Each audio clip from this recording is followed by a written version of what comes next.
All right, let's get started.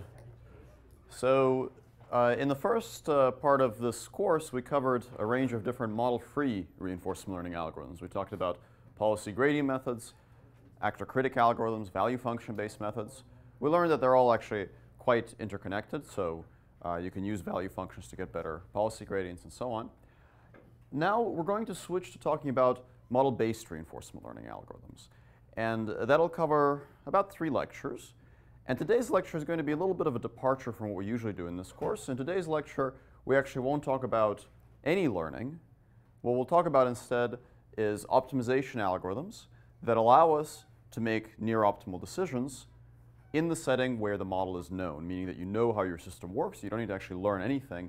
All you have to do is use your knowledge of the system to make near-optimal decisions. And then we will use the stuff that we learned in today's lecture as a tool in subsequent sections when we talk about actually using learned models and then making optimal decisions with those learned models. So today's lecture is not about learning, it's about optimal control and planning. So it's a little bit of an aside to the course, but it's very useful stuff to know because when you can learn your models, then you'll need to use some kind of optimal control and planning to actually utilize those models effectively for decision making. All right, a few logistical notes. So homework 3 is now out. It came out yesterday. For this one, I am serious. You really should start early. Part of homework 3 will involve training a ConvNet to play Atari games, and that trains for a really long time. We tested it. It trains on CPU. It trains on GPU. If you have to run it on CPU, it'll take about a day to train. So that's okay because you have quite a bit of time to do the homework, so long as you finish it no less than 1 day before the deadline, you can train it. Of course, you might make a little bug, in which case you might need to train it again. So make sure to leave yourself quite a few days in case you have a bug so you can fix that bug. So start early. This one will take a bit longer, but it's sort of meant to give you a much more authentic deep RL experience with all of its joys and all of its frustrations. All right, today's lecture. So today we're going to have kind of an introduction to model-based reinforcement learning, what the big idea behind model-based reinforcement learning is, which many of you probably already suspect. We're going to talk about what we do if we know the dynamics. So how do you make decisions if you basically know everything about how the system works and you just need to optimize through that system? We'll learn about 3 different methods for doing this: stochastic optimization algorithms, Monte Carlo tree search, and trajectory optimization methods based on linear quadratic regulators. The goals for today's lecture, there's really only one major goal, which is to understand how we can perform planning and optimal control with known dynamics models in both discrete and continuous spaces. All right, so let's revisit something that we saw quite a long time ago in the beginning of the course. We saw the reinforcement learning objective, and we talked about how in reinforcement learning you have your policy, pi a given s or a given o. The policy receives a state, outputs an action. The world takes in that state and action and chooses the next state. And this defines a particular probabilistic model over trajectories, which factorizes a product of initial state distributions, policies, and transition probabilities. And for all the algorithms we've discussed so far, we basically assume that this bit is not known. It exists, the environment samples from this, but we don't know what it is, and we're not going to attempt to figure out what it is. We're just going to try to deal with the environment as sort of a black box sampler and figure out how to take good actions that result in high rewards. But we could also attempt to explicitly figure out what this thing is, essentially learn kind of what are the laws of physics that govern this world, and then somehow use that knowledge to make better decisions. So in model-free RL, we assume this is known and do not attempt to learn it. In model-based RL, we're going to try to learn it and then use it to make decisions. So what if we knew the transition dynamics? What if we basically knew this probability distribution? What could we do better than what we've seen so far? It's not that uncommon to have situations where you do actually know the transition dynamics. So if you're playing some kind of game, typically you actually know the rules to the game. The rules for playing chess are not a secret. Otherwise, chess would be a much more complicated game than it is. You can actually write them down. You can implement them in a computer. And in principle, you can utilize that knowledge to do a better job of making good decisions. Some systems are not actually known, but they're pretty easy to model. So if you're trying to navigate over a road network with a car, while it's true that some unpredictable things might happen, like maybe there's construction and the road is closed off or something, But at a high level, you actually have a pretty good idea of how navigating through a road network works. That's how your GPS system on your phone can give you directions. So even though the true dynamics of the system are not known, it's pretty easy to model, and that model is decently accurate, so you can use it. And then sometimes your goal is to explicitly make decisions in simulated virtual environments where the environment itself is implemented in a piece of code. So even though it might be a complicated piece of code, you have access to that piece of code, and you can exploit that to make better decisions. In other cases, you might not know the dynamics a priori, but they're not too difficult to learn. And learning dynamics ranges from kind of very simple methods to very complex methods. So in robotics, you might sometimes hear about something called system identification. System identification is essentially learning for roboticists. System identification is when you have some knowledge about your robot, like you know that your robot exists in our universe. It's affected by gravity and inertia, but there's some unknowns, like maybe you don't know how heavy it is or how long its links are. So system identification refers to identifying those unknown parameters. Now, that's in the case where you basically know the structure of the model. You can also use general purpose black box function approximators to learn models where you don't know anything about their structure, including big neural nets, and we'll talk about that later as well. But today, the main thing we're concerned about is, does knowing the dynamics make things easier? So we'll come back to all these different ways in which we can learn dynamics. For now, we'll just assume somebody gives them to you. Maybe you're in this regime, number 1 or number 2, where it's pretty easy to model. Or maybe you're in a simulated environment where you have access to the code that determines the behavior of the system. Whatever the case is, we'll assume that you know the dynamics for now, and just talk about what happens after that. Okay. So model-based reinforcement learning generally has the general kind of outline of learning the transition dynamics and then somehow using those transition dynamics to figure out how to choose your actions. So today we're going to talk about how you can choose dynamics under perfect knowledge of the system. And just to make sure that we're all on the same page, when I say dynamics, I mean this edge in the graphical model. So we saw this graphical model before. We have observations, actions, states. Don't be afraid if you see an X instead of an S. Remember from earlier on in the course, you can use X to denote state or S to denote state. You can use U to denote action or A to denote action. Oftentimes in optimal control, people use X for state and U for control. In reinforcement learning and dynamic programming, it's more common to use S for state and A for control. In this lecture, I'll switch back and forth between them a little bit, partly to keep you guys on your toes, and partly because in a lot of the optimal control literature, you'll see this notation more often. All right, so we'll talk about some optimal control, some trajectory optimization, and some planning and search algorithms. And then next week, we'll talk about how you can learn the unknown dynamics. Okay. All right, so before we saw this picture, when we talked about learning policies, so in this picture, there's some kind of input, something that you observe about the world that goes through your policy, and your policy outputs a distribution over actions. For most of today's lecture, we won't actually worry about policies. We'll be more concerned about just choosing good actions using models. So before, we saw that we could motivate an objective in terms of something that you'd like to happen in the world. So if you're taking actions in this situation, maybe you want to minimize your probability of being eaten by a tiger, or in general minimize some cost or maximize some reward.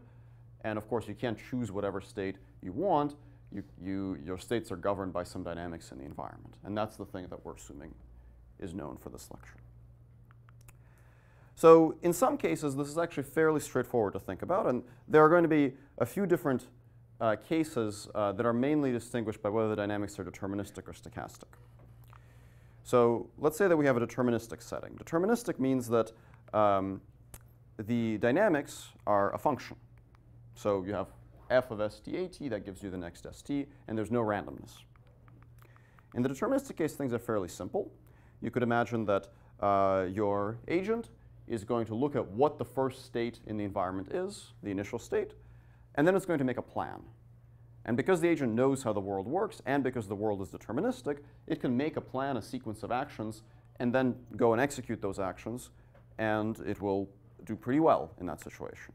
So it receives a state, makes a plan, so that's what the thought bubble represents, and then it basically sends that plan off to the world and says, here's what I'm going to do. So the GPS system on your phone, you tell it, I'm here, I want to go over there. It makes a plan for you, and then as long as you follow that plan, everything will be good.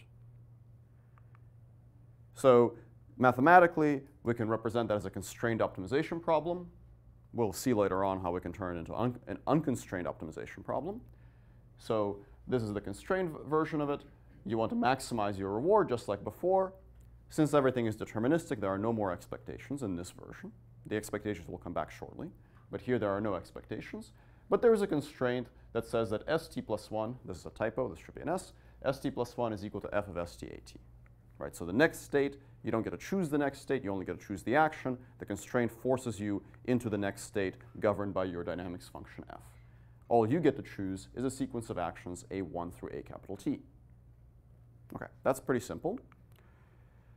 Now let's talk about what happens when you have stochastic dynamics. And now things are going to get a little complicated. So the first thing I'm going to talk about is where you're going to use the same general recipe. Your agent observes the initial state, makes a plan, and then goes to execute that plan. But now the dynamics are randomized. They're not deterministic. And we call this the stochastic open loop case, and you'll see what this loop is all about in a second. So in the stochastic open loop case, you have a distribution over states conditioned on your plan. Your plan is a sequence of actions. So you have P of S1 through capital T given A1 through capital T. And that is governed by a distribution. Now, since everything is conditioned on actions, the policy doesn't appear here. The actions are always on the right-hand side of the conditioning bar. But this is a complete joint distribution over state sequences given action sequences. And what you would like to do in the stochastic open loop case is maximize the expectation of your reward conditioned on your plan, conditioned on your sequence of actions. Okay, that's a very reasonable analog to what we had on the previous slide. Basically, the agent doesn't really do anything special in the face of stochastic dynamics, just does exactly what he was doing before, which is make a plan and then go and execute that plan. Can anybody think of what might go wrong here? Why might this kind of approach to choosing actions under stochastic dynamics be a really bad idea? Yeah. You're planning under like a false belief that at time step t you'll be here. So the answer was you're planning under a false belief that at time step t you'll be in a particular place. It's not really a false belief. I mean, you do know what these probabilities are. Let me illustrate this with an example. Let's say that I'm going to tell you that at the end of today's lecture, I'm going to give you a quiz, a written quiz. It's a multiple choice quiz with 5 questions. Each one has 4 possible answers. And I'm going to ask you to do this. I'm going to ask you to make a plan. I'll even tell you what the quiz is about. It's going to be an algebra quiz. But I want you to tell me what answers you're going to fill in. 5 questions, 4 answers each. Yes? Can't really plan about states you don't have visited yet. Right, you can't really figure out what to do because you haven't seen what the quiz is. You haven't actually observed the outcomes of those actions. So even if you have a perfect model, even if I tell you, 30% chance question 1 will be, solve for x where x plus 1 equals 2 or something, and 30% chance that it'll be x plus 1 equals 3, you know exactly what the possible questions will be, what their distribution is, but you don't know which particular one I'll give you, so you can't tell me what the answer is, right? Because under stochastic dynamics, you actually gain information every time step. Every time step, some state is actually sampled from that distribution, and you get to see that state. But if you have to make a plan in advance before having seen it, it's very difficult to make a good plan in some cases, just like it's very difficult for you to tell me what answers you'll fill in for that quiz until you actually see what the quiz is. So, yes? Do we see like a similar issue in a deterministic case if we only have observations? Right. So the question was, do we see a similar issue in the deterministic case if you only have observations about the world? And the answer is generally yes. There are some caveats, which is, your observations might tell you everything you need to know to choose the right action. So you can construct kind of partially observed settings where future observations will actually tell you something about what state you were in the past. That's pretty reasonable, right? So if I don't know which room I'm in because I'm staring at a blank wall, I turn around, I see the rest of the room, now I suddenly know where I was a second ago. So in those settings, yeah, the same basic principle can apply. Other questions? Okay. So this is suboptimal. And what do I mean by loop? Well, when you hear the term closed loop, that means that the process by which the agent makes decisions involves feedback. So the agent observes the state of the world, takes an action, typically according to some policy, and that's the loop. So every single time step, it goes around this loop. When someone says open loop, what they mean is the loop is not closed, meaning this arrow at the bottom is missing. So in open loop, typically what that means is that the agent observes the initial state or some kind of initial piece of information and then produces a complete plan, closes its eyes, and then blindly follows that plan for the rest of the episode. So the open loop case can be highly suboptimal in the stochastic setting, but of course not in all stochastic settings. So maybe you have just a little bit of randomness, in which case maybe it's not so bad. So in general, it can be very bad. In specific cases, it might often not be so bad. OK. So you could, of course, have the stochastic closed loop case. The stochastic closed loop case refers to the setting where the agent observes something about the world and then doesn't make just a single plan, but makes kind of a plan with contingencies, if you will, which is essentially a policy. So a policy is just a plan for all the possible things that might happen. It doesn't say, I'll take these actions. It says, if this happens, I'll do that. If this other thing happens, I'll do this. And that's what a policy is. So the stochastic closed loop case, your trajectory distribution is the familiar thing that we've seen before, and your planning now corresponds to figuring out the best policy.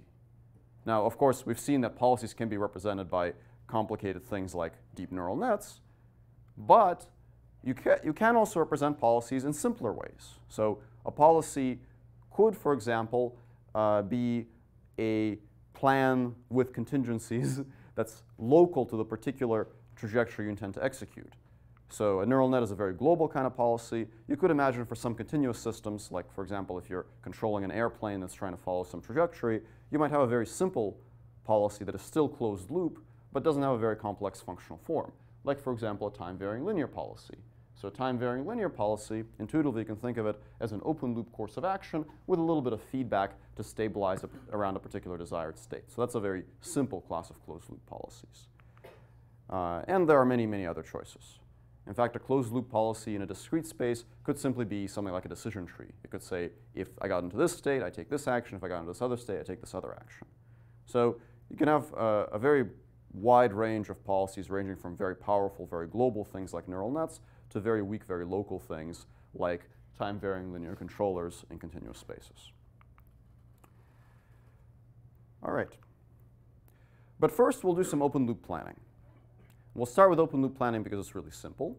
And you'll actually implement open-loop planning for homework 4, for the homework on model-based RL. So open-loop planning in the deterministic setting is totally fine. In the stochastic setting, it can be quite suboptimal, but we can do it anyway because it's so simple. So the first class of methods that we'll discuss for open-loop planning is stochastic optimization methods. So these are essentially black box optimization techniques. They don't really care that you're doing control or planning. They're just optimizing some objective. So we're going to abstract away our optimal control or planning problem. The problem consists of maximizing some objective with respect to a sequence of actions. We don't really particularly care what objective that is. We'll just call it J, and we'll just say our sequence of actions, A1 through A capital T, is capital A. It happens to consist of a bunch of time steps, but for the purpose of this discussion, we don't actually care about that. So as far as we're concerned here, it's just a big, long vector of numbers with, if you have d dimensions in your action, it's d dimensions for every time step. So if you have t time steps, it's d times t in size. So a big, long vector of numbers, maximizing some objective. That's basically the problem. And I should say any optimization method can be used for this. It's just that because of the particular conditions under which we tend to use model-based reinforcement learning, some optimizers are better than others. You can use, for example, first-order gradient descent. I'll discuss later why that's not a very good idea. For now, I'll actually talk about derivative-free methods. Derivative-free methods are very appealing because in many cases, you might actually have a model of the dynamics that you can evaluate for any sequence of actions, but that's quite hard to differentiate through. So for example, if you're controlling a simulated robot in the Mujoko simulator that you used for homework 1, it's pretty easy to try out what happens if you take different sequences of actions. It's comparatively quite a bit more difficult and numerically expensive to calculate derivatives through that simulator. So it'd be quite nice if we can optimize this without derivatives. So the simplest method for doing this is actually, in some ways, the most obvious. You basically just try out a few random sequences of actions and see how well they work.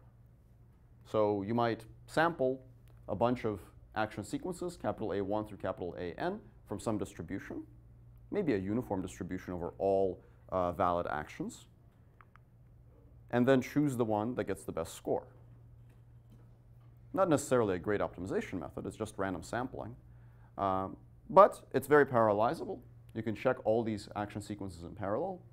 And if you have a very short horizon, meaning capital T is small and the dimensionality of the action is small, you can get kind of a decent answer from this. But not a very good answer. And we can actually do a lot better than this kind of guess and check method. This is sometimes referred to as random shooting in controls. Any questions about this? Okay, so now let's talk about how we can do a bit better.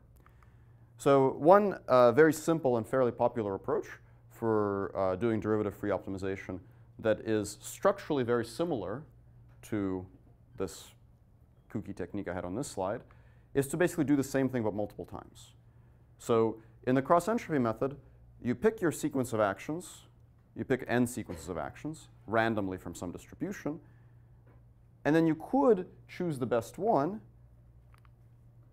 but the way that you can do better is instead of choosing the best one right away, you actually modify your distribution. So the idea is this, that let's say the vertical axis here is my objective, the horizontal axis is my action sequence projected onto 1D so that I can visualize it, and let's say I generated 4 samples, and these are the samples I got. Now, if I get to go again, if I get to basically generate some more samples after this and iterate, one might imagine that it would be much better to generate kind of more samples in this region where I have some good stuff and not waste my time generating more samples over here where I didn't see any good stuff. So what I can do is, instead of sampling again from the uniform distribution, I can fit a distribution to only the good samples and then sample from that. So that'll give me more samples in the good region. And then I can do this process again. I can take the best of the samples that I got, the best of the green ones, fit another distribution to that, and sample some more there. And if I do this repeatedly, I'll get better and better samples, and that will in practice give me a much better optimum for my objective J of A than if I were to just use those random samples from the first iteration. So the cross-entropy method basically works like this. You sample from some distribution. Maybe initially this could be a uniform distribution over all valid values. Then you evaluate the objective value for all of those. Then you pick what are called the elites, so the top m of your samples. So you choose some number m less than n. The top 10% works pretty well if you just want a number. So you pick some number of m less than n, choose just those elites, and then you fit your distribution to just the elites. So in my example up here, I had 4 samples and 2 elites. In practice, you might have more like 128 samples and maybe 32 elites. And then you just repeat this process. For continuous valued actions, a multivariate normal distribution works quite well, but you can really use any parametric distribution class for this. So the nice thing about the cross-entropy method, it's not actually a particularly good optimizer, but it's really, really simple. It's very quick to code up, and it's quite easy to parallelize because all of these evaluations in step 2, those can all be done in parallel. And typically it's step 2 that's the most expensive because step 2 is where you use your model. So step 2 is where you use your model to figure out which states you will get from taking those actions and what the reward of those states is. If you have a big neural network dynamics model, then step 2 basically amounts to running your neural network many times. So that's where most of your computational cost comes from. Okay, does anybody have any questions about the cross-entropy method? Okay. So that's something that we can use to very quickly code up a little optimizer that we can utilize even when we can't compute derivatives through our model, and we can use it to get good action sequences. This kind of stuff tends to work decently well when the total dimensionality of your problem is on the order, is like 64 or less, let's say. If it gets up to 100, that's kind of pushing it. If it's more than 100, it's probably not going to work. So if you have a relatively low dimensional system and or a small number of time steps, this kind of stuff can actually work pretty well. If it's higher dimensional, this will start to really suffer. Okay. If you want to find out about fancier versions of these types of algorithms, you can make this much fancier. So if you look up something called CMAES, covariance matrix adaptation, that's kind of like cross-entropy method, but with momentum. So it doesn't just fit the latest elites. It sort of figures out which way you've been going and pushes you along that way. So if you want a much fancier version of this, you can look this up. But if you want something really simple, then you can just go with the standard cross-entropy method. Yes? So on the previous slide, this is like pretty similar to the plot that you showed for policy gradient. This one, yeah. So in this case, we don't have to worry about subtracting the baseline because we're only picking the n highest. Right. So is that your comment? I'm just asking. Okay. Yeah. So for those of you that didn't hear, the picture looks suspiciously similar to a picture I showed before when I discussed how policy gradient has high variance, and I use that to motivate why we need to subtract a baseline. And now suddenly this is not a problem anymore. Why is it not a problem? Well, it's not a problem because we're not actually using the numerical value of the reward. We're just sorting them based on the reward and picking the top m, and then those top m all get the same weight. We don't actually care which of these top m is better. The actual numerical value of the reward is not used for the fit here. Now, those of you that are kind of thinking about connections between these might at this point wonder, well, it seems like there are a couple of things that changed, right? We're taking the top m, and now we're fitting these distributions. So what if we kind of mix and match a little bit? What if we don't take the top m? What if we somehow use the numerical value of the reward and weight the samples? You can actually do that. You can have a soft version of CEM where instead of just taking the top m numbers, or the top m vectors, you actually weight all of them by some positive function of their reward. So then the good ones get a larger weight. That's a perfectly reasonable thing to do. It has a few more hyperparameters because you have to decide what positive transformation of the reward to use, but it's a valid method. Another thing that some of you might be thinking about is, well, why don't we import this trick into policy gradient? So can we do policy gradient with kind of a top m style rule? And you actually can. It's a little bit weird to explain mathematically what that does, but you can actually design algorithms that work on that principle, where you do policy gradient instead of grad log pi times r, it's grad log pi times some function of r. And you can actually get that to work decently well. So those of you that are interested in this, you could look up an algorithm called reward-weighted regression, which operates on this principle. It's a decent algorithm. I think it's not quite as good in many cases as regular policy gradient, but it has some interesting mathematical properties. Yes? That last slide, assuming like a single state, like we're running this iteration for one state? The question was, is this assuming that there's a single state? No, this is not assuming that there's a single state. So capital A here, there's a little bit of confusion because I use subscripts to mean slightly different things. So capital A is an entire sequence of actions. So capital A is a big long vector where it's A1, then A2, then A3, then A4, then A5. When I use subscripts 1 through n here, I'm just referring to different samples, not different time steps. Yeah. So the way that you evaluate J is you actually take that sequence of actions, predict which states you will get. So you run it through your model to get S1, S2, S3, S4, evaluate the rewards, sum them together, and that gives you J. Yes? I get the question back there. Why the name is called cross-entropy? Why is the name called cross-entropy method? It's a somewhat complicated story, but maybe this one is better to take offline. Yes? Where are we using the model? Where are we using the model? Yeah. So we're using the model to evaluate J. So just to make this very explicit, J of A is equal to the sum over T from 1 to capital T of R ST where ST plus 1 is equal to F of ST comma AT. So the model is used right here. So, you know, I've written this out as this kind of funny constraint thing, but you can just substitute that in there, and then you get R of S1 comma A1 plus R of F of S1 comma A1 comma A2 plus R of F of, you see where I'm going with this, comma A2, comma A3, etc. Now, writing this out takes a very long time, and I do not have a big enough whiteboard for it. But if I had a really big whiteboard, I could write this out all the way to capital T, and that would be the unconstrained optimization objective. Any other questions? OK.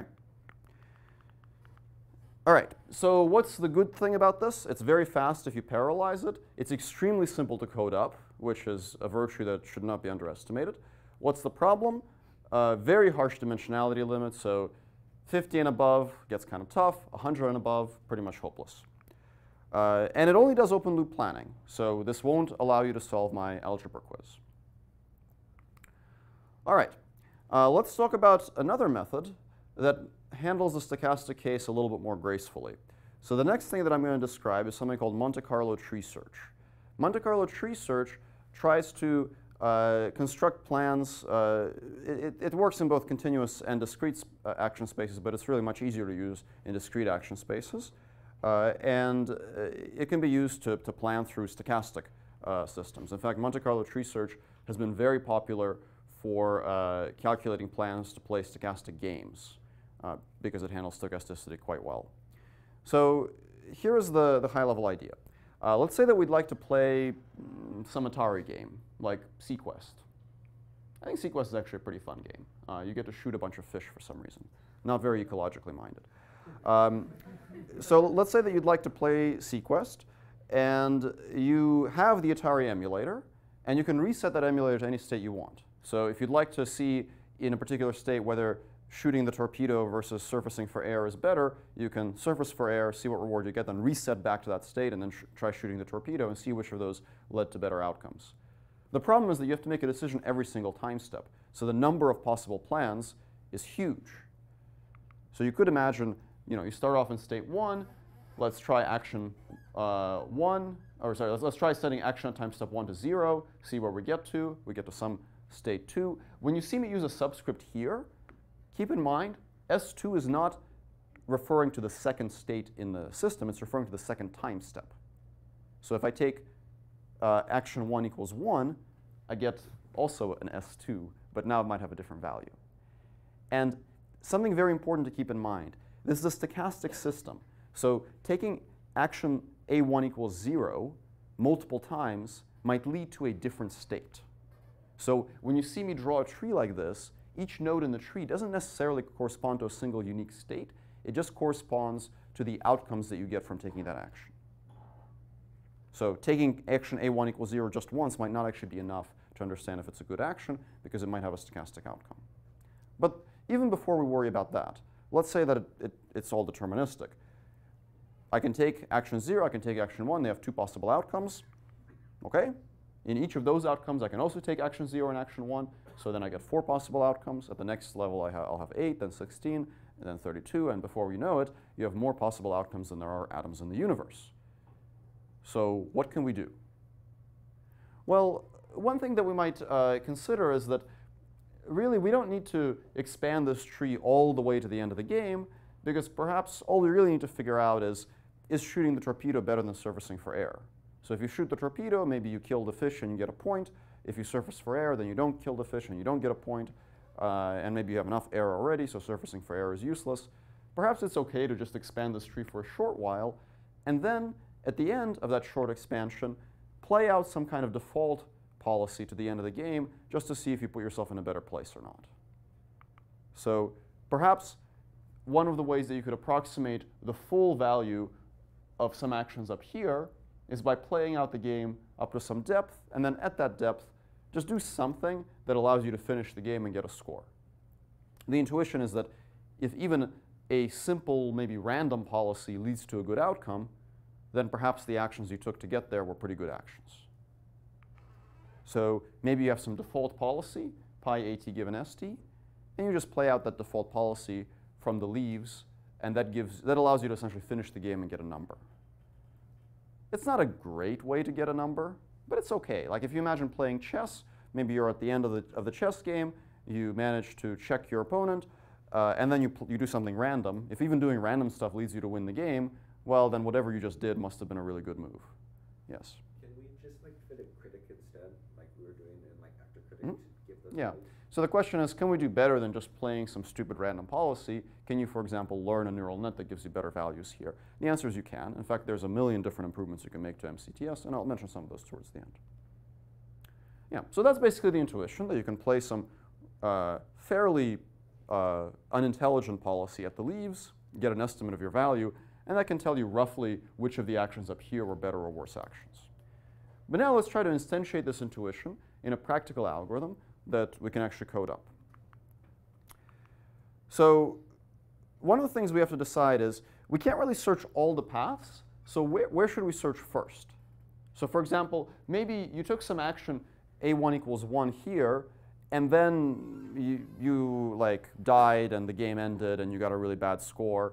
It's probably not worthwhile to keep trying this again because the other path is probably more promising. So you can do a lot better than just expanding the tree in a balanced way. You can expand it in a way that preferentially puts more samples into the regions that seem to be resulting in good outcomes. So you have to decide where to search first. So maybe you took action a1 equals 0 and you got a score of plus 10 after running your random policy from that state.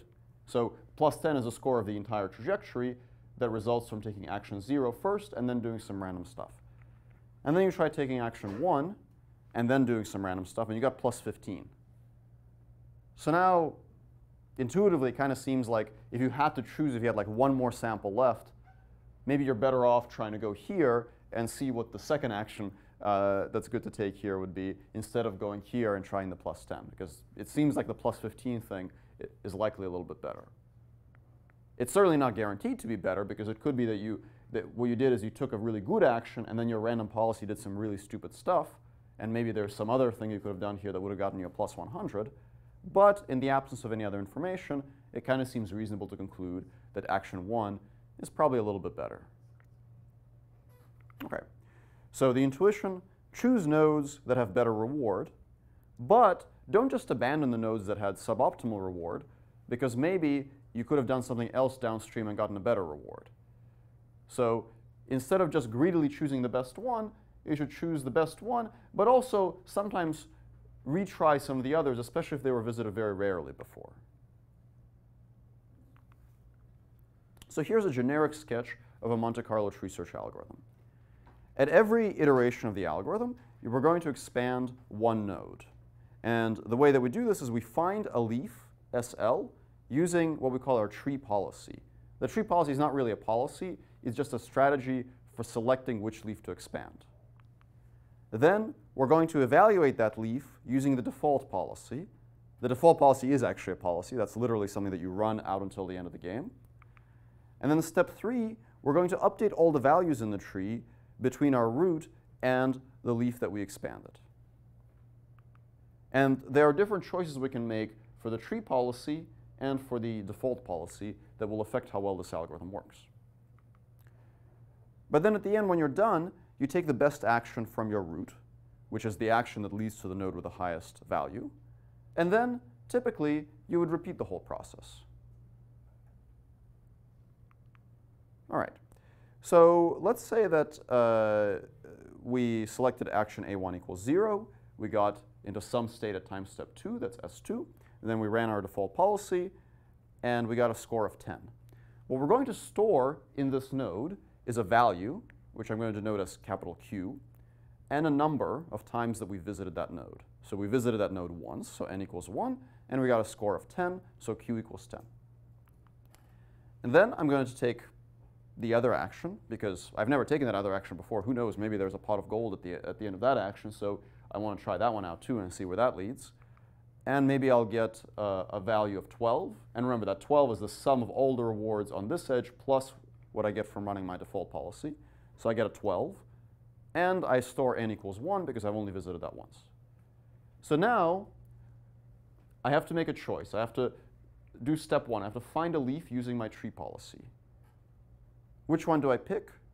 Well, I have two choices. They've both been visited once, so they're both equally rare. And one has a score of 10, the other has a score of 12.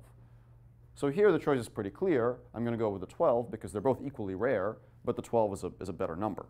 So I'll go there, and I'll expand it. Here is how we can formulate the tree policy. a particular leaf is not fully expanded, you choose a new action. No, not fully expanded means that there are actions that you've never taken before. That makes a lot of sense because if you've never taken that action before, if you've taken it 0 times, who knows, maybe that's like a really incredibly good action. So if you arrive at a leaf and there's actions that you've never taken, just take one of the new actions because you don't know anything else about it.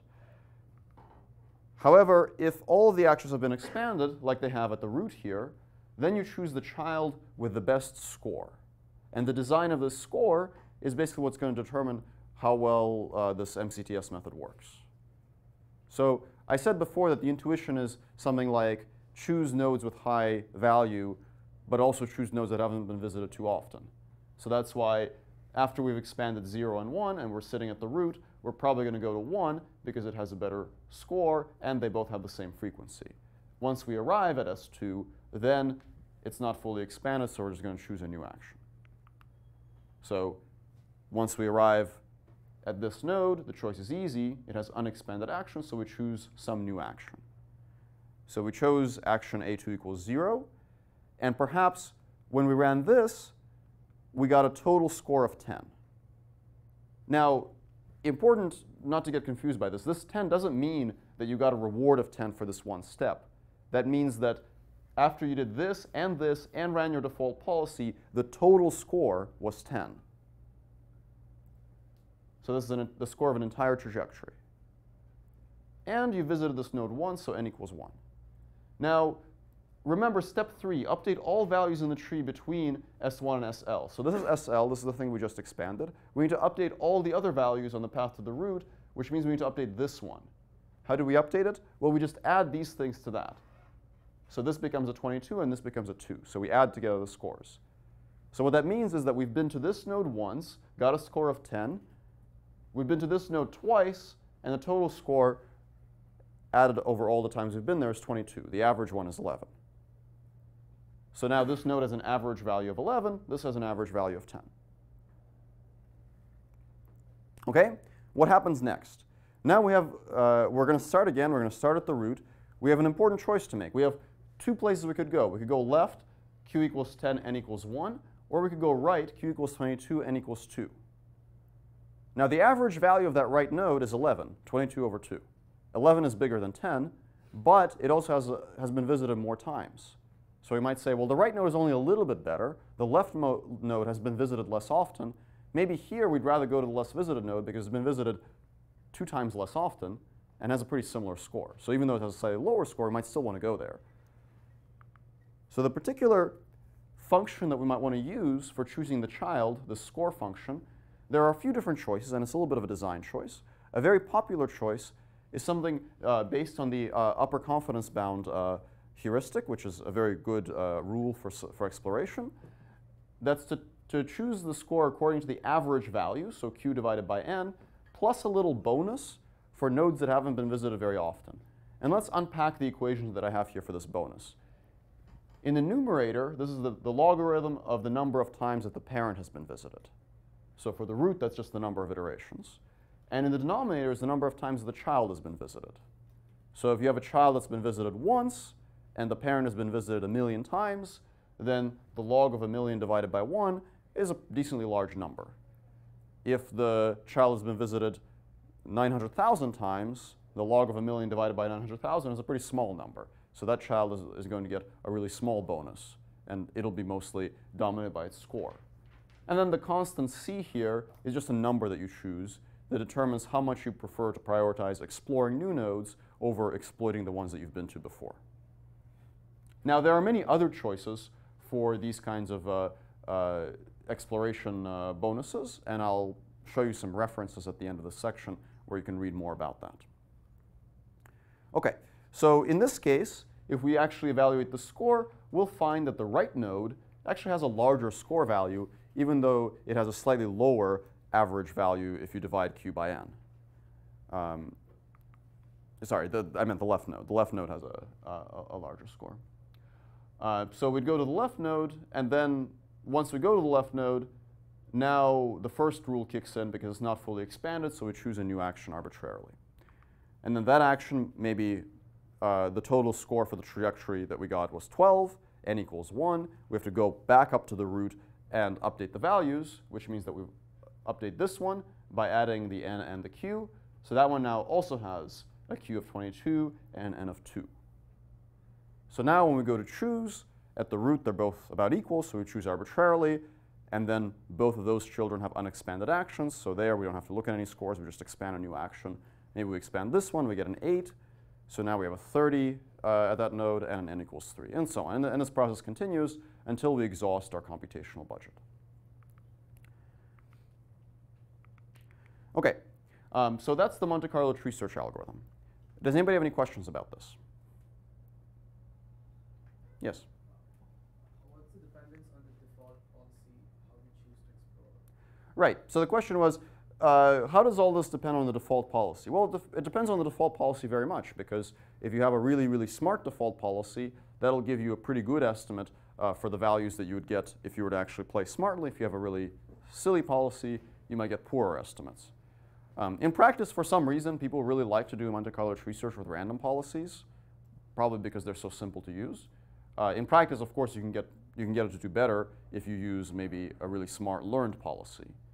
But for small action spaces, you can actually use random policies and get pretty decent answers out of these things. Any other questions? Okay. Yes, over there. It seems a little like a chicken or egg. Like if you already have a smart policy, maybe you don't need the Monte Carlo, or does this get really, really good policies that could exceed? Right. So the question was, it sort of seems a little funny. Like you're using Monte Carlo tree search to find better actions, but if you already have better actions, then you'll get even better actions. Yes. So you could actually imagine using Monte Carlo tree search in the loop, where you actually run Monte Carlo tree search, somehow use it to update your policy. Maybe you regress onto the good actions that you took up here, then use that policy as your default policy, do some more search, and repeat. That's actually a pretty good strategy. So that's how AlphaGo works. Yes? So it's continuous. How would you do that? How would you do this if you have continuous actions? So if you have continuous actions, then you have to change this rule. This rule says if ST is not fully expanded, you choose a new action. In continuous action space, there are infinitely many actions, so you have to change that up somehow so that you actually keep going even though there have been actions that you haven't taken before. And there are many, many different ways to do that. Some of the citations I'll have on the next slide discuss that a bit. All right.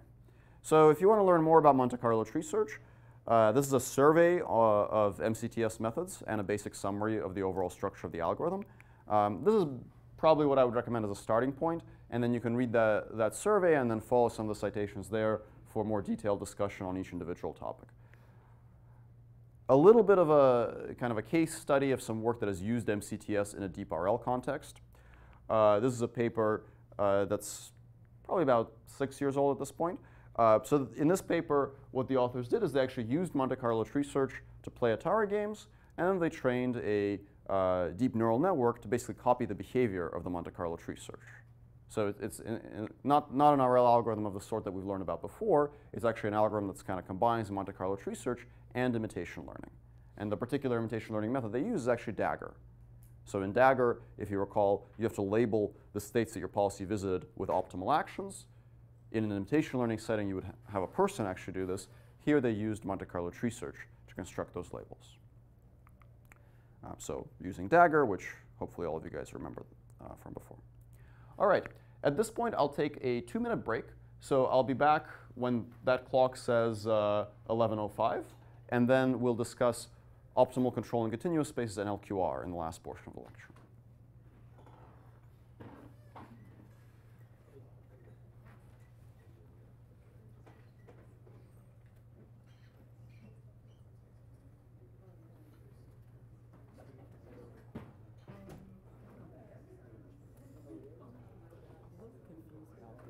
Seems like this is in a deterministic case, right? Yes. So does it mean like anytime you have a simulator that's deterministic, you use a modular Right. based RL? So if you want to do stochastic stuff here, if you're using something like MCTS, you would actually sample the state from randomly for every transition.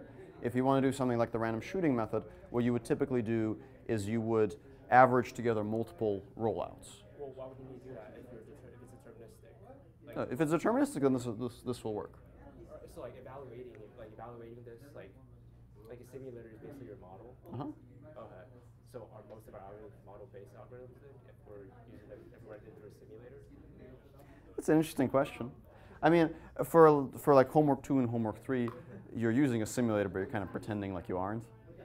So basically, the algorithm that you implement, you could just as well hook it up to like a real car or a real robot or a real website, and it would work exactly the same way. But you can exploit the fact that you have a simulator. Like, there are some things you can do with a simulator that you can't do in the real world. Like you can reset the simulator to a state that you've been to before, whereas you can't reset the real world. Coincidence that Monte Carlo looked like an A-star. Right. So Monte Carlo tree search solves similar problems as A-star search, but under less stringent assumptions. So A-star search, for example, is very, very difficult to do if you have stochastic transitions. Right. And typically, when you learn about A-star search, you learn about it for deterministic kind of graph search problems. Whereas MCTS really excels when you have a stochastic problem. So you don't have a destination in this case. It's just no, it's not about whether you have a destination. It's about whether you get to choose the transitions deterministically or whether you choose actions and then get a random transition. So for like some examples of places where people have used MCTS before are like playing games of chance like poker. So you can't really use A-star search to plan through poker because you don't know what your opponent is going to do. But you can simulate that process in a simulator and use MCTS. And then about the distribution part, what was earlier in the lecture? What if you're assuming a Gaussian distribution, right? Because if it's not, you can actually use any parametric distribution class you want for cross-entropy method.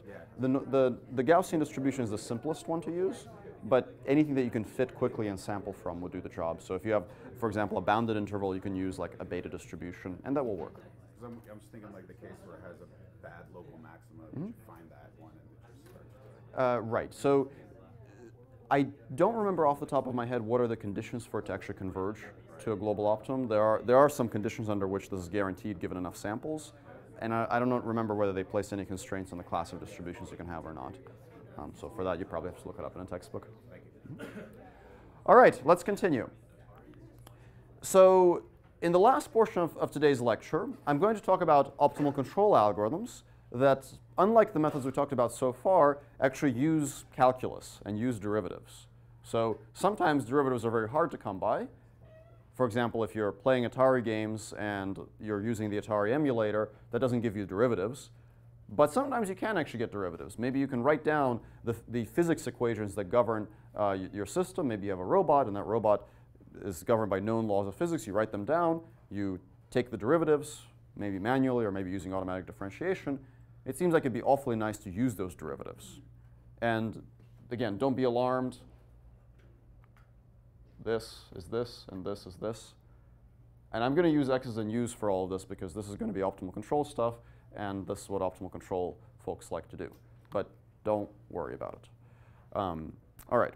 So if we want to talk about using derivatives, we're going to start by dealing with deterministic dynamics here. We'll actually introduce stochasticity later as well, and we'll see how for very specific classes of stochasticity, very specific distributions, the same ideas can still work. But for now, let's not worry about it. Let's say everything is deterministic, which means that the problem you're solving is to maximize the total reward or minimize the total cost with respect to your actions, where the next state is given by f of the current state in action. Now, as I wrote on the board before, this constrained optimization problem can be turned into an unconstrained problem simply by substituting in the definition for xt. You have to kind of substitute in recursively because x3 depends on x2, which depends on x1. So writing that out results in this really, really messy formula. This is what we actually want to do, but I'll write it out in a constrained form most of the time simply because it's such a pain to write all these nested f's. But just keep in mind that if you see an equality constraint, it's pretty easy to substitute that equality constraint into the objective and get an unconstrained objective. So it's that unconstrained objective we're going to be dealing with. And now you might say, well, I have an optimization problem. It is unconstrained. All of the functions in that optimization problem are known. They're all differentiable. So why don't we differentiate via backpropagation and optimize using gradient descent? That's pretty straightforward. We all know how to do gradient descent. All we need is df dx, df du, dc dx, and dc du. So if we have all those things, gradient descent seems like it ought to do the job. Now, you can actually do that in some cases, but in many cases for more complex optimal control problems, that's actually not a good way to solve this particular optimization. So in practice, it really helps to have a more powerful optimization method, such as a second order method. Let me provide a little bit of intuition for why that's true. So the particular optimization I had on the previous slide is something called a shooting method. It's called a shooting method because you're optimizing over actions, and the states are the consequences of those actions. So you can sort of imagine that you choose those actions, and then you run your dynamics forward, you sort of shoot them outward, and see which states they hit. And what that means is that if this is your trajectory, horizontal axis time, vertical axis state, small changes to the action in the beginning will lead to large changes in the state at the end, right? So it'll wiggle a lot. Right? Imagine holding a really long ruler in your hand. You move your wrist a little bit, the tip of the ruler moves quite a lot. And numerically, this is very bad news because it means that if you actually consider let's say the Hessian for this problem, it might be very ill-conditioned. You might be extremely sensitive to some parameters and extremely insensitive to others.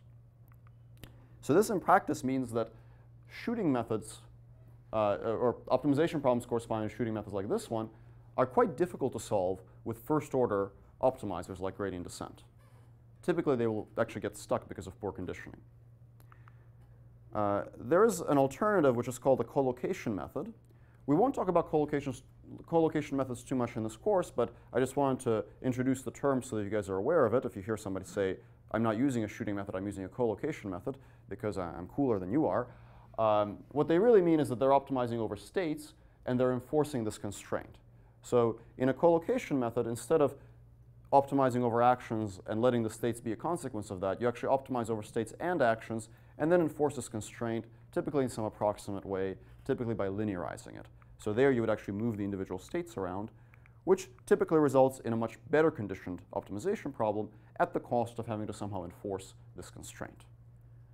We're not going to talk about that too much, but if you're curious about this, typically what people use is some variant of sequential quadratic programming, where they locally linearize the constraint, make a second-order Taylor approximation of the cost, solve a quadratic program, and then repeat. So that's collocation methods.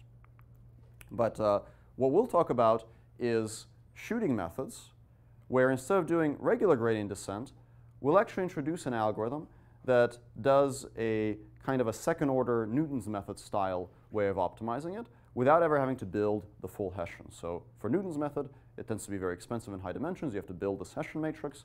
But if you're doing optimal control, there's a very convenient way to avoid having to build the full Hessian. So to derive this, we'll actually start with a much simpler control problem called a linear quadratic regulator. This is a control problem where you're trying to minimize the cost just like before, but your f has a very special structure. So instead of having some arbitrary function f, we're going to assume that f is a linear function of x and u. So what I have here is a general form for a linear function of x and u, some matrix capital F times x and u plus some vector little f. And in general, you might have a different matrix and vector at every time step. We'll see why that might be useful later on. Okay? So we have linear dynamics. And we'll also assume that our cost is quadratic. So quadratic means that there is some linear component and there's some matrix component. There's also some constant that gets added, but we don't care about the constant because the constant isn't going to affect our actions. So when I write costs, I will not actually write any constant, even though you could have one, because it's not going to change the answer. So the cost is fully determined by a matrix capital C and a vector little c at every time step. Okay, so that's the setup. Linear dynamics, quadratic costs. We'll see how to go to the more general case a little bit later. All right, linear and quadratic. That's why it's called linear quadratic regulator. So that goes to the f, and this goes to the c. All right, so here's what we've got. We've got our quadratic costs and our linear dynamics. And what we're going to do is we're going to try to figure out what is the best action to take at the very end. The last action, u capital T, affects only one term in that sum, the last one. So figuring out u capital T is probably a little bit easier than figuring out everything else. So let's solve for ut only. This is the only term that depends on that. Now, the cost here depends on ut, and it also depends on x capital T, which is unknown right now. It's well, you know it, but it's this really, really complicated function of these f's. So let's not worry about what x capital T is. Let's just solve for u capital T in terms of x capital T, and then later on figure out what x capital T should be.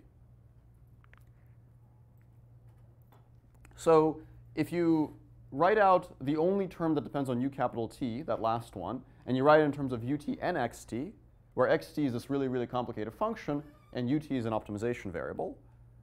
Because our cost is quadratic, this is what that term looks like. It's some constant plus this quadratic function.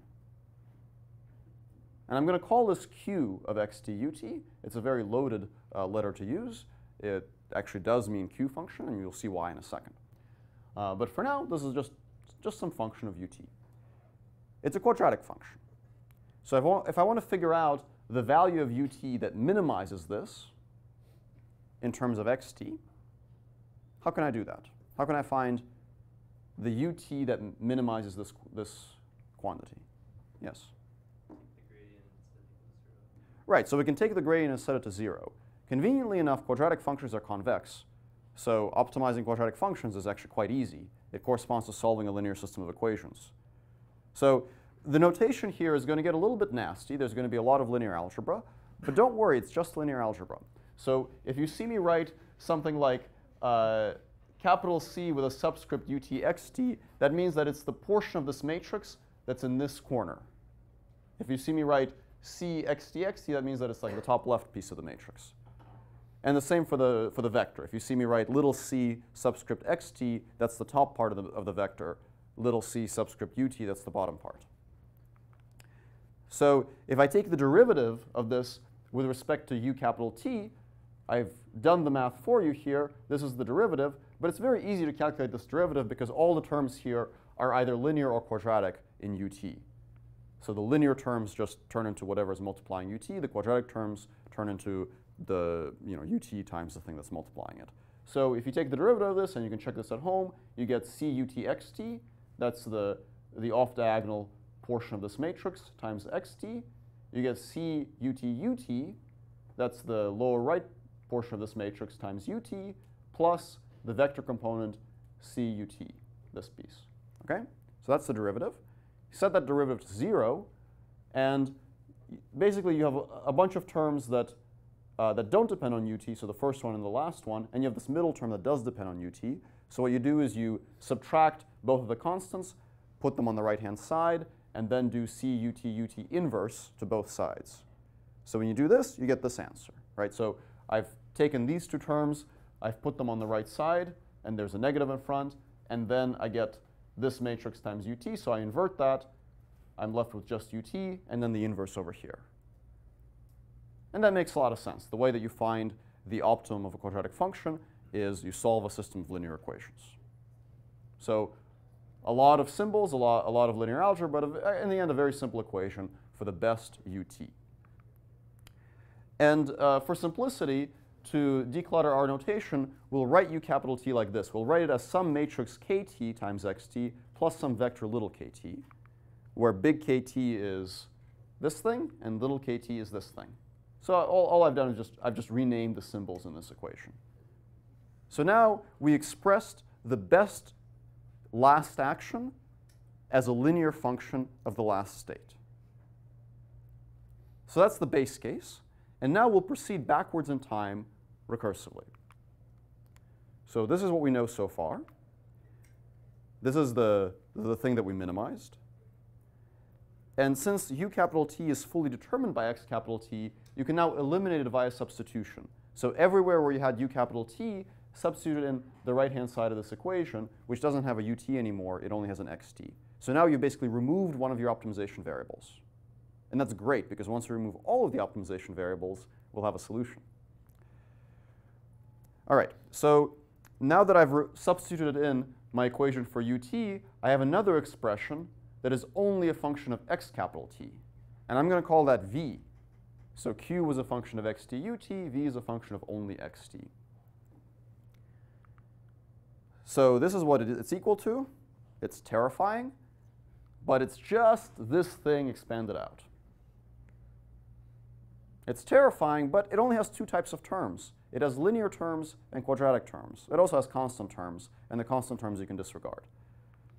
So that means that instead of writing it in this terrifying way, I can write it in a much simpler way as just a matrix component, Vt, and a vector component, little vt. Now, the Vt and the little vt are given by these scary equations, but you just kind of sweep that under the rug and stick with a nice simple form. All right. So now what we're going to do is we're going to go backwards one step. We'll solve for the second to last action in terms of the second to last state. But here we have to keep in mind that now ut minus 1 is not just going to affect the cost at time step t minus 1, it will also affect the cost at the last time step because it affects xt. How does it affect xt? Well, it affects it through the linear dynamics. So this is where the linear dynamics are going to come in. We know that x capital T is a linear function of xt minus 1 and ut minus 1. So we'll do the same substitution that we did before. Before we substituted in our equation for ut, now we'll substitute in this equation for xt. So we'll eliminate xt as well and replace it with the right-hand side of this equation, which is now expressed entirely in terms of xt minus 1 and ut minus 1. And once we've done that, we've essentially shortened our sum by one term. We'll have completely removed that last term, and then we'll be back to the base case. So here is the expression for the cost at the second to last step. It's quadratic in ct minus 1 and linear in little ct minus 1. And then it has this other term, which basically describes how it affects the last state. Now this v, we had that v before. The v is just this thing here, right? So v is a function of x capital T, and all we're going to do is we're going to plug in our f in there, right? So this is our v. And we'll just replace x capital T in this equation with the right-hand side for our dynamics. So when we plug that in, here I've just written out this, the right-hand side of vxt, but I replaced xt with the right-hand side of this equation. So everywhere I had xt before, now I have ft minus 1 times xt minus 1 ut minus 1 plus little ft minus 1. And again, it results in an alphabet soup, kind of a really messy equation with lots of algebra in it. But just like before, it has only two types of terms, linear terms and quadratic terms.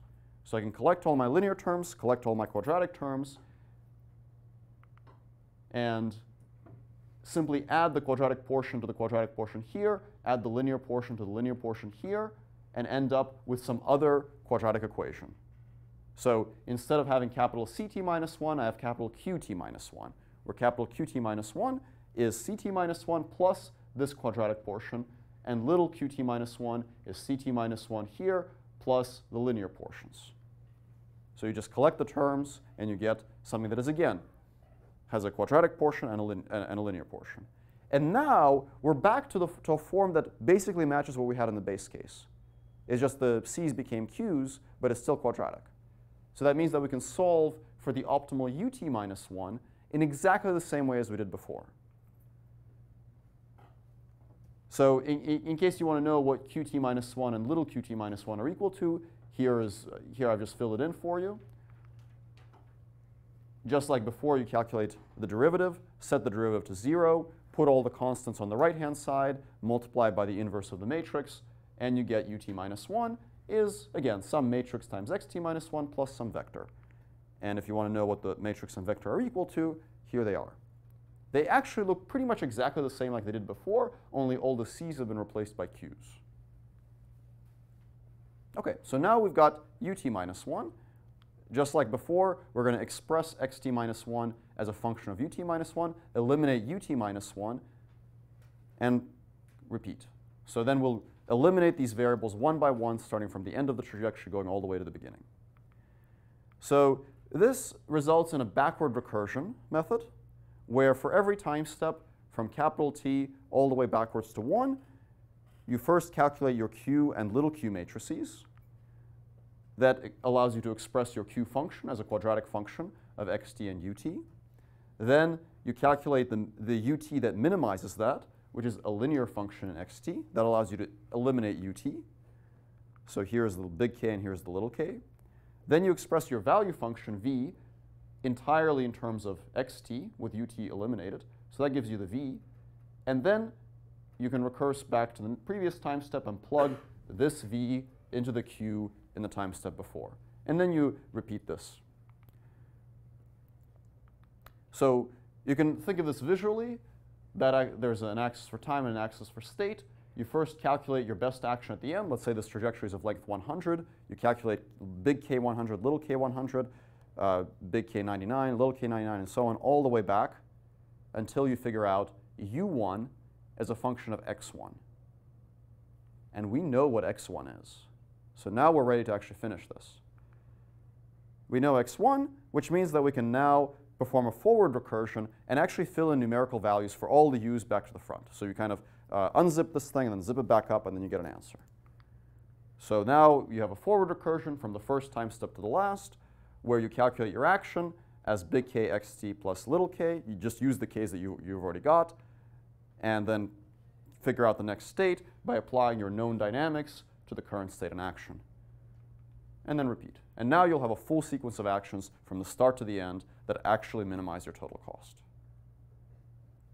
All right. This is LQR. Does anybody have any questions about LQR? Yes? Is this open loop? I'll come back to that. As I've described it, yes, but you can actually get a closed loop policy out of it. Any other questions?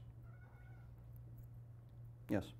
How much would this change if X was also an optimization variable? How much would this change if X was also an optimization variable? You would have a different algorithm. Sorry, I kind of don't know how to answer that because it's just a different algorithm. Yeah.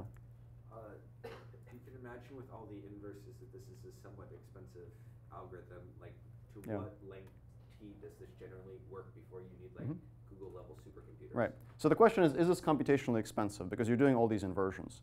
This is very cheap, and it works very well for extremely large t because you only ever have to invert matrices that have the same dimensionality as the action space. So you never have any inversion that scales with t.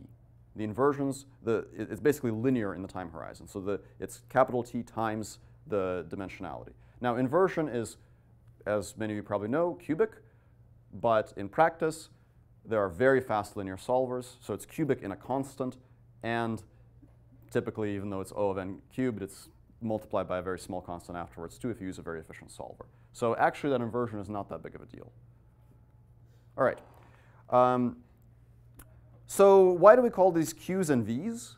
Well, they are actually Q functions and value functions. So the Q is actually the total cost from now until the end if you take ut from state xt. It's literally a Q function. And the value function is literally a value function. Now, we're doing min instead of max, so the value is now a min of q instead of a max of q, but it has exactly the same meaning that it did before, so that's why I call them q's and v's. What happens in stochastic dynamics? I'm going to go through this a little bit quickly because we're running out of time, but very simple answer. If your stochastic dynamics are Gaussian, meaning that you have p of xt plus 1 given xt ut is a normal distribution with a mean that is linear and some fixed covariance, then it turns out that the solution is exactly the same. So if you have Gaussian dynamics, turns out regardless of what your covariance is, so long as your covariance is constant, exactly the same method will give you the right answer. No change to the algorithm. You can ignore sigma due to symmetry.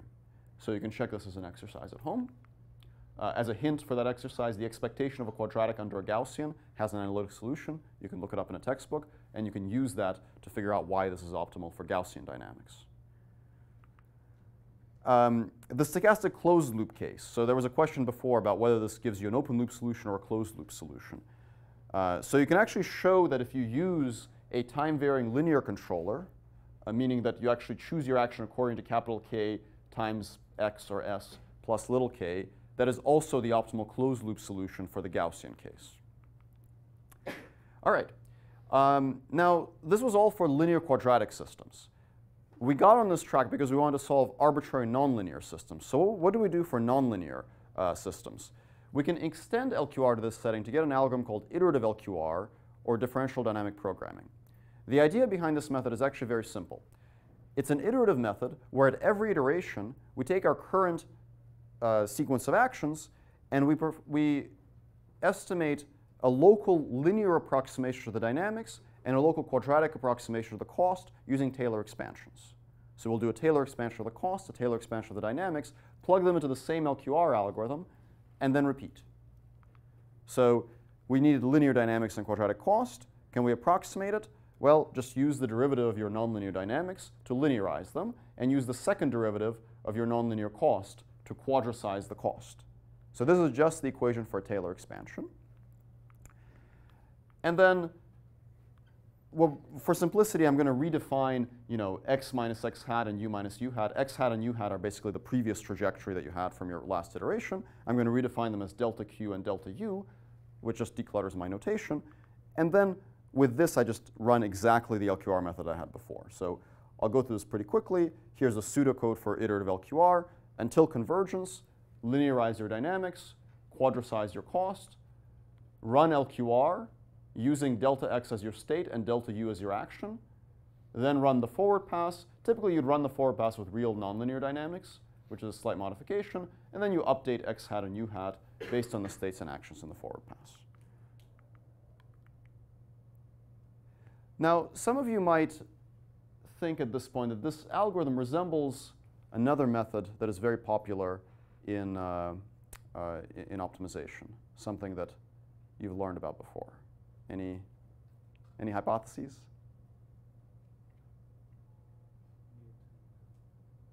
Say that a little louder.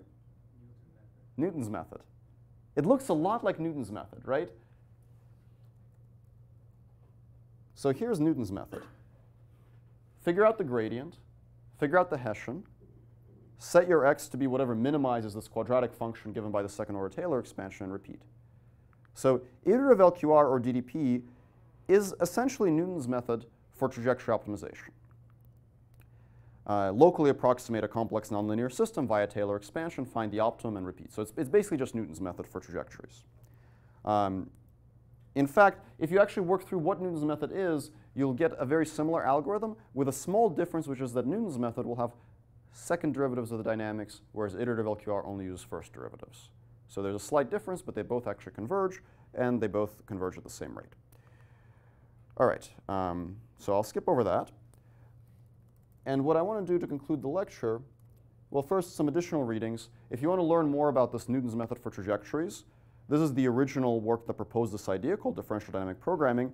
This is a much more recent, modern kind of reinterpretation of the method with kind of more modern notation. So if you want to read some kind of tutorial style paper, I recommend Tassa et al. 2012. If you want to read the original monograph, check out the 1970 write-up.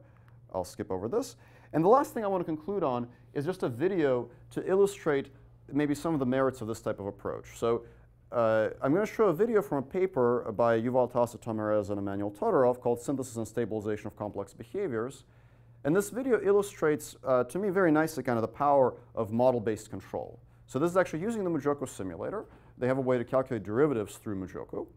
And what they're going to be doing is they're going to be doing this iterative LQR, and they're going to be replanning every time step. So every time step, they calculate a new sequence of actions. And here's what they come up with. So in this video, they're going to show this iterative LQR procedure controlling different robots. So here it's trying to get this acrobat robot to swing up. Here it's trying to get this little hopper guy to stand up. And this is all done without any learning whatsoever, just using the model from the simulator and iterative LQR, essentially the method that I just discussed, where they replan their actions every time step. So here's the acrobat. Here it's just swinging freely without any control. Now they turn on control. The blue line shows where it's planning to go, and it swings itself upwards and stays balanced. Now, if they turn off the controller, it falls again. Turn on the controller, it swings up. Nothing was learned. Everything here is invented essentially on the fly by the optimizer. So trajectory optimization really does work very well if you have good models. Now here they're going to apply some random wind to it to perturb it, and it sort of stays upright in the wind. So there you have it. It's staying upright. Here they're going to have a little simulated swimmer. The simulated swimmer needs to move its body and use the viscosity in the fluid to swim, and it's trying to reach the green circle. So this kind of undulating swimming gait just emerges as a consequence of the trajectory optimization. There it goes. And then it's trying to avoid the red circle, so they're going to kind of harass it a little bit with that red circle to get it out of the way. And it swims for fairly long distances. Now keep in mind, there is no neural network policy underneath this. It's all just planned and replanned every time step. Here they're going to try to torture this little hopping robot. So here it's just passive. Now they're going to apply some forces to it using a little user interface. And then eventually they'll turn on the controller and try to get it to stand up and deal with these perturbations. So now turn on the controller, it automatically figures out how to stand up, and then they're going to push it a little bit. So if we could actually get dynamics models that were good enough, then this stuff could in principle all work. Here they're going to get it to do a little flip and so forth. Can move this forward a little bit. There's a little humanoid later on. So here this humanoid is going to figure out how to stand up. It's going to figure out how to respond to perturbations. And again, everything is being recomputed every time step using LQR. All right, so don't try this at home. All right. Well, so hopefully this illustrates a little bit the kind of stuff that we can do with optimal control if only we had good models. So next week we'll learn about how we can get good models and do deep RL with this.